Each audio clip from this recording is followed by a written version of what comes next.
Hey everyone, welcome to another episode of Hustler's Story by Headstart, where we meet young entrepreneurs who are working on some amazing and impactful ideas. My name is Anirudh Siddhar, and I'm a volunteer with Headstart.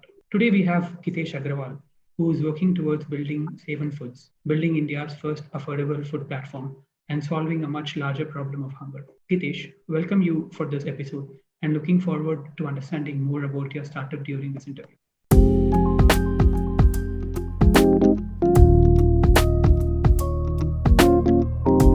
Hi, Anirudh. Thank you so much for having me on this platform and glad to share with you and your audience about what we are building with Seven Foods and how we are trying to solve the urban hunger crisis through our business model in our venture. Perfect. So, Gitesh, when we talk about food tech, people generally tend to start something around cloud kitchens, fine dining restaurants or restaurant bars, or something around franchisee of existing big brands, or even pastries or fast food brands. But what led you to start something around affordable food platforms and solving a much larger problem of hunger? Can you explain how Seven Foods was started and also touch upon broadly on the vision behind this? Sure, sure. Excellent question. So I can run you through how exactly we started and like basically how this idea of building India's largest affordable food platform actually came. Uh, I was actually working for a management consulting company called Satwa. Uh, After finishing my Young India Fellowship at Ashoka University, somewhere around 2019 or 2020, and right before the COVID thing actually happened. So during one of my work assignments, and as a part of a management consulting job, I was given an assignment in Chennai. Okay, and I happened to visit these Amma canteens over there. And before visiting these Amma canteens, I had no knowledge as to what these were. I thought that these are typically like restaurants or maybe typical food outlets in South India. But when I went there, I got blown away with the entire concept of a subsidized canteen chain, which was filling the stomachs of thousands of hungry people who couldn't even afford a single meal per day, right? And at the same time, it was generating employment for women as well. I thought that this entire idea was very, very impactful because it was solving the hunger crisis on the like on a direct level, or I should say that the impact was visible in front of your eyes, right? It was not like a beneficiary driven model wherein a particular non-profit is just targeting a few beneficiaries. It was for everyone. Anyone could come and eat a meal. So I was really, really hit by that idea, and I decided to go back and research more about these affordable canteen chains. And that's when I got to know that almost 18 states in India are actually running their own affordable canteens or affordable food platforms wherein people can come and enjoy a subsidized meal.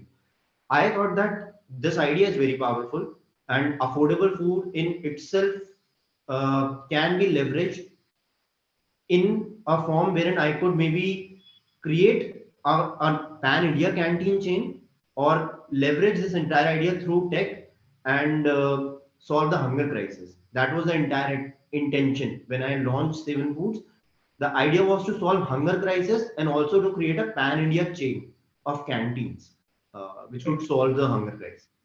Right. I heard you saying that Amma Canteen in Chennai was catering to a wide range of people, not not representing a certain class of people or certain set of people. But how does what are your typical target audiences? Like, are you more inclined towards doing B2B where you work with factories and you provide food for workers, or is it yours like a B2C model where you cater to public at large and anybody can walk into your canteen and have food? Can Absolutely. you please So, throw some light on that? Yeah. Anirudh, basically, when we talk about hunger, one of the presumptions or the thoughts which come into our mind is that uh, there is a lack of money, right? That's why there is hunger. Because if there is no money, you can't buy food, and the hunger then comes into the picture. And our intention was we were motivated by the fact that we have to create a for profit around it, which was an even tougher task. So ultimately, within probably an year of launching Sewan, uh, and shifting from a physical canteen model to a digital model, our learnings was that definitely hunger can be solved through a for-profit model, and the way we are approaching it is actually by creating a technology platform wherein we partner with multiple kitchen vendors on the back end, okay, Right. and enable them and empower them through our technology. And on the front end, we create a B2B channel through which organizations, NGOs, government programs, foundations can source affordable food in bulk quantities directly through our platform. And we basically become the medium for that, tech player for that. We ensure the distribution of affordable food on a B2B level to such organizations which need affordable food to give to their beneficiaries. And in that case, it can be any non-profit, foundation, government, or maybe any other organization which is working towards hunger. Okay, so this is Right. basically our B2B platform and our for-profit channel, where through which we basically encash or collect, or basically we create profits for the company. Right. Now, this alone is not enough to solve the hunger crisis, right? Because a part of hunger is being solved by such organizations who are working for beneficiaries. But again, a large chunk of audience is not covered by these beneficiaries, right? They are Right. probably living in slums or maybe in uh, areas wherein affordable food is just not available, and neither are non-profits actually reaching those areas, right? So what to do about that? So the way we are dealing with that problem is, on the for-profit side, we are creating this B2B channel, Right.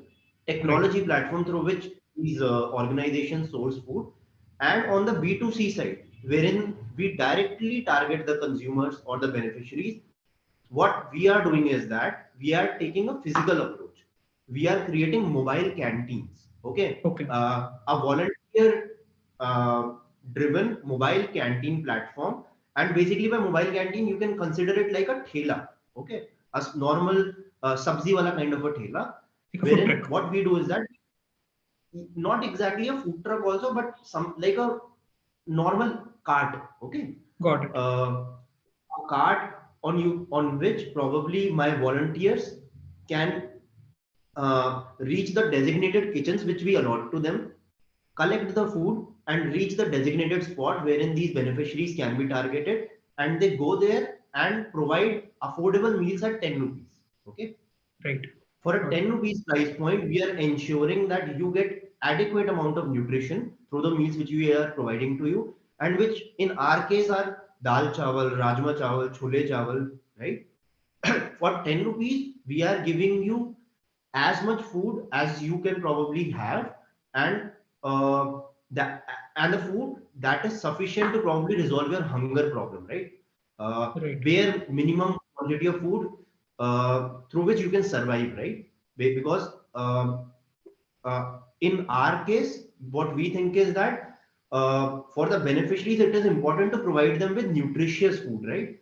Got it. That is the entire intention behind launching this B2C beneficiary driven and volunteer driven program, right? So that is how we Understood. are approaching it. Yeah. Right, but tell me one thing, Gitesh. So basically, when I understand that you are basically building a technology platform, and not really like setting up physical kitchens. So in that case, can we call you as an aggregator of a lot of housewives or a lot of like women or maybe men also who cook and then maybe come part of your journey and then maybe assist in giving B2B or B2C? Yes, yes. So I think definitely going forward, we are working on an aggregator model only to source our meals, right? See, basically, when I'm talking about affordable food, I mean that the prices are lower, right? Or Got it. are on the lower side, which basically means that if I have to keep the prices lower, I basically have to remove the overhead costs which a normal restaurant chain or a normal canteen or whatever a food platform will have to incur, right? Got it. Overheads, by overheads I mean cook ka salary or maybe a restaurant ka rental per month, right? When I'm Got talking it. about affordable food, I can't bear all those costs, right? So that is the reason why what we are doing is that on the back end part, we are partnering with those kitchens which can through or those players basically. It can be a kitchen or it can be a group of individuals like an SHG group, or it can even be individuals who can provide us with these meals and affordable prices. We source it from them and we do all the quality checks at the source itself. We partner with we basically have our distribution partners through which what we do is that we ensure the supply chain from the Got it. source to the beneficiary organization, the entire distribution of these bulk meals. And at the forefront, whosoever is needing such meals, they simply order it directly on our tech platform.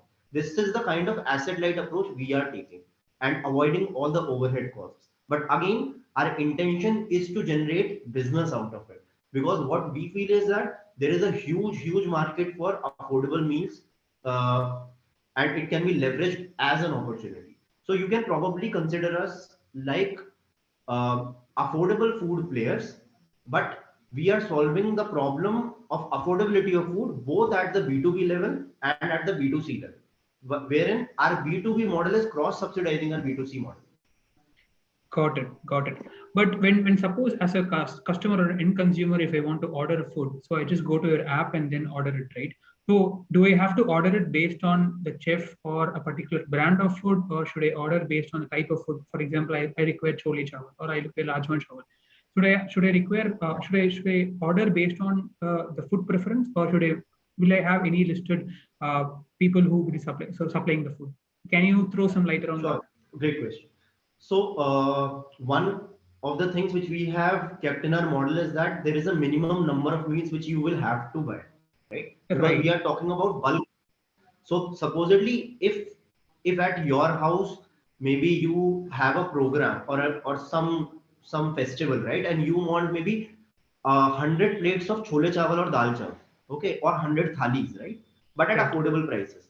What you do is that you go on our platform, simply book those meals in advance. Maybe you will have to tell us 5 hours before or maybe a day before ordering. Right. You make the payment, and on the platform you will have to basically search for the food item. Definitely ours will be the platform, and it will be directly mentioned on the our digital tech platform that we provide you the meals which we source from our beneficiaries. Okay, so Sewan Foods is a platform driven model, or you can say that we are not following a brand based approach over here. Got it. Got Ours it. will be the packaging. You will find our packaging on the on the food, but again, we mention it very clearly that the food is being sourced through backend partners and it is not cooked by us. Perfect. And I think I actually really like the order of like pre-ordering it, because that also I think reduces wastage. And when you talk about affordability, when you talk about solving hunger, I think that is also a major criteria, that you just don't go order on the go or have a huge inventory of food and where you do food goes waste. So I think this is actually a brilliant model where I think not only that you are solving the problem of hunger, but you're reducing the wastage of food. I think that's really great. One more And at the question, same Gitesh. time, we are also doing is that we are also generating a lot of livelihoods also, right, at the back end. So Yeah. supposedly when we are partnering with SHGs, we are partnering with these existing kitchens, which were not basically using their entire capability, right? Maybe a normal kitchen can cook maybe 1 lakh meals per month, but again they are cooking just 10,000 meals. We are giving them more and more business, and at the same and that business they can use to offset their own overhead costs, right, at the back Absolutely. end. So they're empowering at the players at the back end, helping them optimize their entire their capabilities, but at the front end we are creating this huge marketplace for regional affordable meals. And at the present in the present time, I don't see any player which is doing this thing, wherein on a single platform you get all different varieties of regional meals, that too in bulk quantities, and that too made fresh and made to order kind of meals, right? Right, right, So right, that's the kind of approach we are following. right. And Gitesh, I think one more question I would be wanting to ask since the start of this interview is basically that, see, when you talk about something related to social, creating a social impact, not necessarily whether it's profit oriented, not profit oriented. So generally, either the mindset of the public is to leave it to the government to take care of it, and also there are established models by a couple of states, as you mentioned earlier.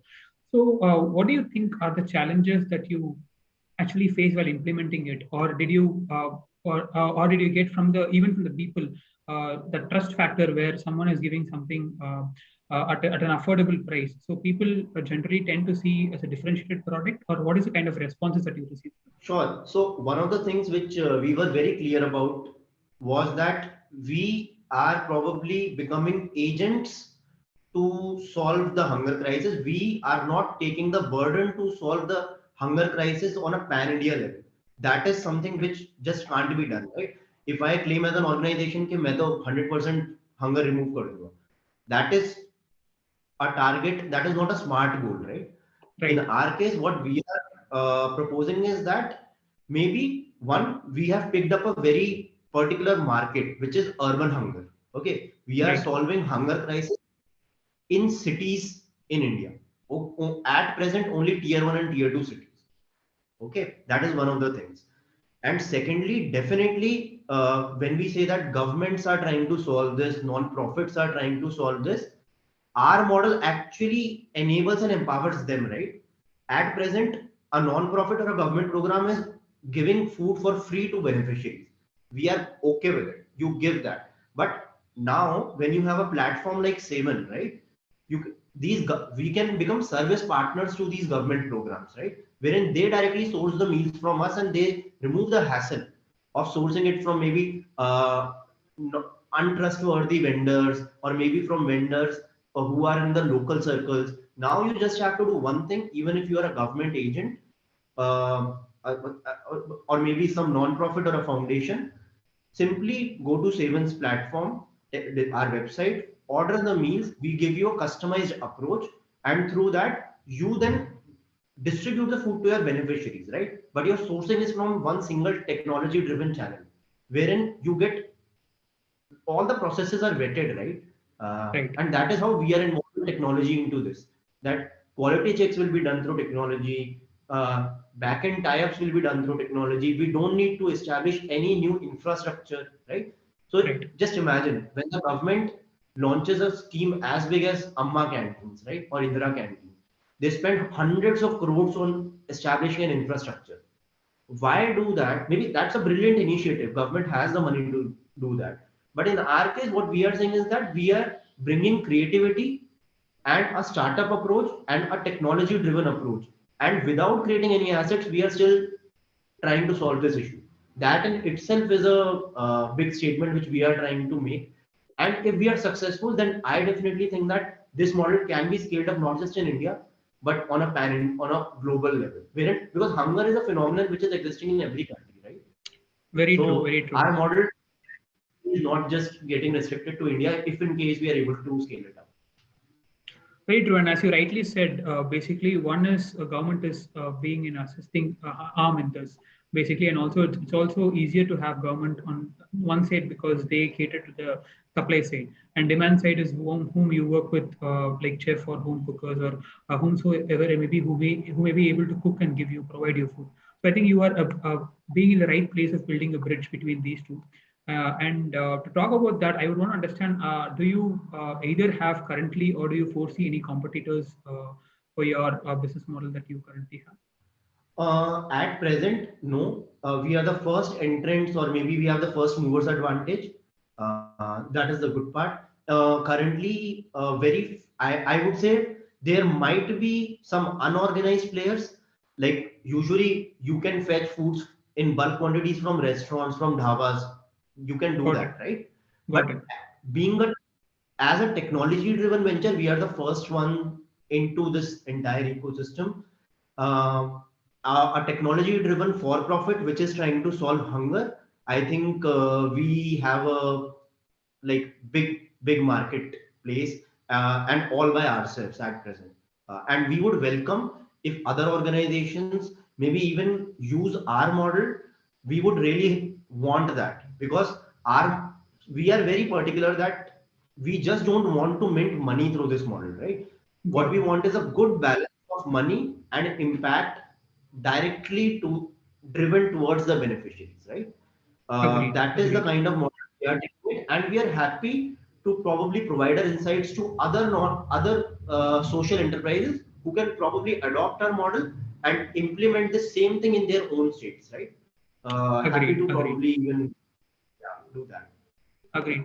So, I mean, I think this keeps me to ask. I mean, this keeps drives me to the next question. So, basically, what is the future plan of Sewan Foods? So, how do you see Sewan Foods in the next 3 years or 5 years? How do you see uh, startup in 5 years? Sure. I think given that we are quite an early stage venture at present, and we are still doing our pilots in Delhi NCR. Uh, at least for the foreseeable future, next 1 year would definitely be consumed in establishing a very strong foundation for the venture. Okay. And what we want to do is that once we solidify that foundation, we build our entire technology or tech stack. We probably see that next 2 to 5 years post this foundation period would then definitely be going towards the expansion of this model in states other than Delhi, right? Probably in mostly what we want to do is that at least in the next 4 to 5 years, we want to capture the entire North Indian market. Uh, Got it. that is going to be our approach. And once we are able to achieve that, then probably we'll take a turn towards central India or either west or maybe south, depending upon the demand and the maybe how big the problem is in that particular state, right? We will take a decision based upon that, right? Got it. Got it. Got it. Okay, I think this drives me to the last question. So, I mean, you'd have had mentors, and you also currently have mentors. So, what is that one piece of unfiltered advice that you would want to give to aspiring entrepreneurs? It may be something that you would have got it from one of the mentors that you have, but what is that one piece of advice that you would want to give to mentors, aspiring entrepreneurs?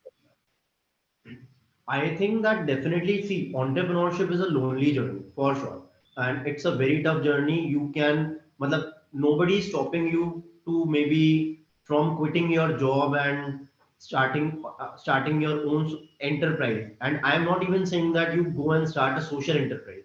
You build a proper profitable startup, right? But I think that my only advice will be that just don't take decisions based upon emotions, right? If you are probably in for building a startup, by a startup I mean money making startup, right? Right. Then probably you need to vet your model very very thoroughly in terms of its financial standing, get it reviewed from as many people who are directly functioning in that ecosystem, right? So if you are building a food tech platform, go and talk to people who are directly running restaurants or who Right. are directly building a similar model like yours, right? Don't go and seek advice from mentors who are from a different ecosystem, and just because they have good credentials with them, you go and seek mentorship from them. I feel that that's the wrong approach. And also, a lot of people, what they do is that they try to reach out to hundreds and thousands of people, and they think that अगर मैं जितने लोगों से mentorship लूंगा, it will only help me. That is also a very very bad approach, because I have tried and tested this. It's a bad approach. You have to keep your circle limited to only maybe 2 to 3 quality mentors at max, and basis that what you need to do is that you need to be decisive in your decisions, right? A Got it. mentor gives you 4 to 5 advices, right? It also depends whether you act on them or not, right? आप तो उनसे Right. Advice लेते ही रहोगे, but if you are not acting upon them, फिर तो you are probably rotating in a circle and you will get stuck and ultimately आप छोड़ दोगे startup को अपने. You need to be very decisive.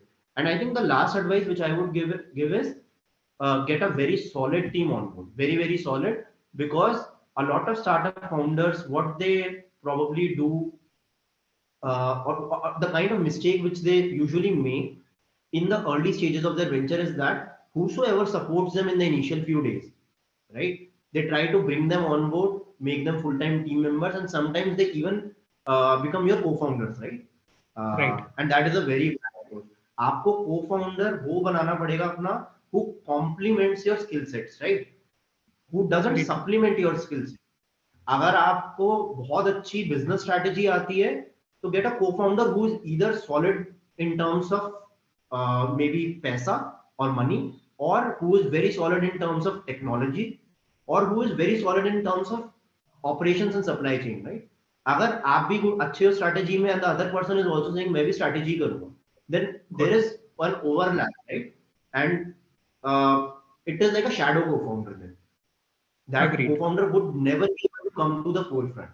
So probably you can compromise. No, no. I am saying that you should never ever compromise on the quality of your co-founder.